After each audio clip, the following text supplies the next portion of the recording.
YouTube पर ओम coaching bye SPD आपका बहुत बहुत स्वागत करते हैं।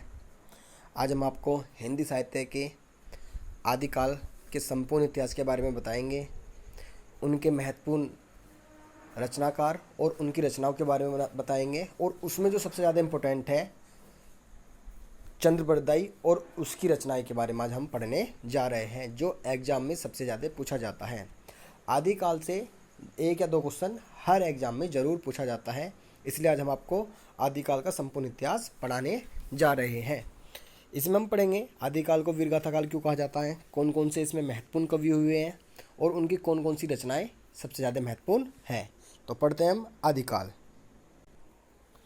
तो इसमें सबसे पहले पढ़ते हैं आदिकाल और नामांकन। आदिकाल का क्या क्या नाम, किस किस रचनाकार ने क्या क्या नाम दिया है। सभी के मत अनुसार आदिकाल को अलग अलग कहा गया है। किसी ने आदिकाल को वीरगाथा काल कहा है, किसी ने आदिकाल को प्रथम काल कहा है। तो देखते हैं किसने आदिकाल को क्या क्या नाम अपने मत अनुसार दिया है। तो हम बताते हैं कि सब ने अपने अनुसार आदिकाल को क्या क्या नाम दिया है। देखो, सबसे पहले इस प्रकार हिंदी साहित्य के आदिकाल के निम्नलिखित नामांकन हुए, कौन कौन से देख लीजिए। सबसे पहला चारण काल किसने दिया, गिरिसन ने। आरंभिक काल मिस्र बंधु ने। इम्पोर्टेंट है कि आदिकाल को आरंभिक काल किसने कहा, मिस्र बंधु ने। इसके बाद वीरगाथा काल रामचंद्र शुक्ल ने। ये वेरी वेरी मोस्ट इम्पोर्टेंट है कि आदिकाल को वीरगाथा काल किसने कहा, आचार्य रामचंद्र शुक्ल जी ने।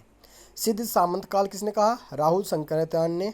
तो यही सबसे ज़्यादा इंपॉर्टेंट है और आप पढ़ सकते हैं आगे कि सब ने अलग अलग काल कहा। और सबसे इंपॉर्टेंट सातवां पढ़ लेते, वीरकाल किसने कहा, विश्वनाथ प्रसाद जी ने। वीरकाल का नाम किसने दिया, विश्व प्रसाद जी ने। ठीक है ना। तो इसमें ज़्यादा इंपॉर्टेंट है आरंभिक काल, वीरगाथा काल और वीरकाल। तो आपको याद रखना है वीरगाथा काल किसने कहा है, आचार्य रामचंद्र शुक्ल जी ने। अब हम बात करते हैं इसकी रचनाओं के बारे में।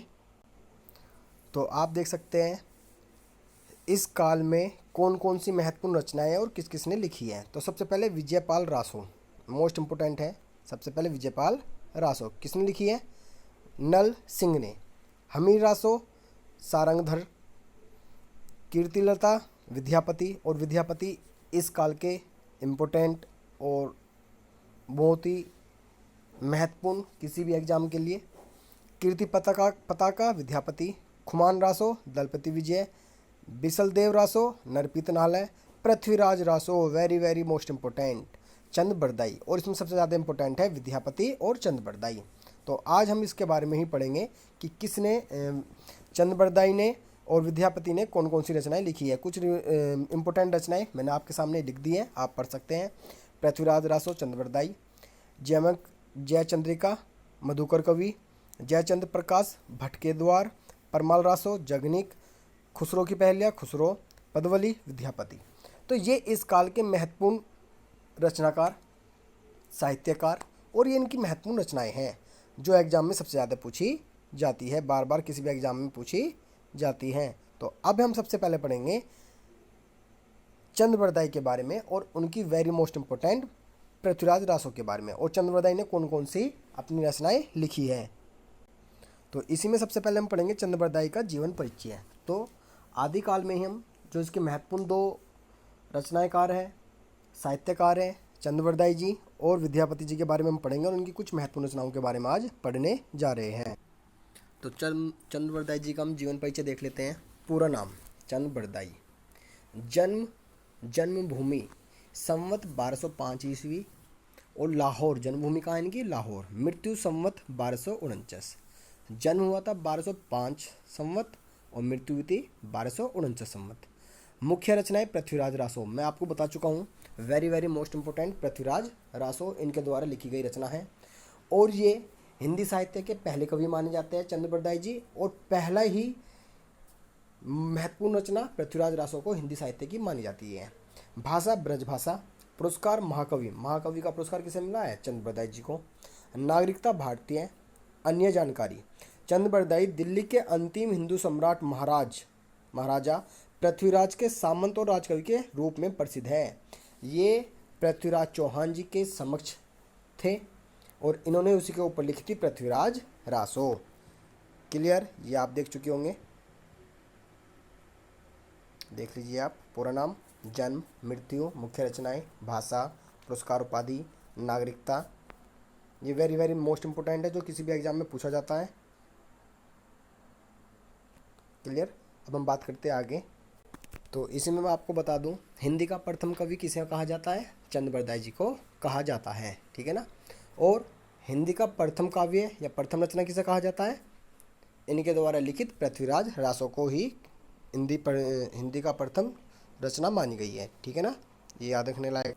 और इन्हीं के द्वारा लिखा गया पृथ्वीराज रासो, देखो नीचे लिखा हो चंद बरदाई द्वारा, यही प्रथम रचना साहित्य की मानी जाती है। तो अगर ये क्वेश्चन आ जाए एग्जाम में कि हिंदी की प्रथम रचना कौन सी है?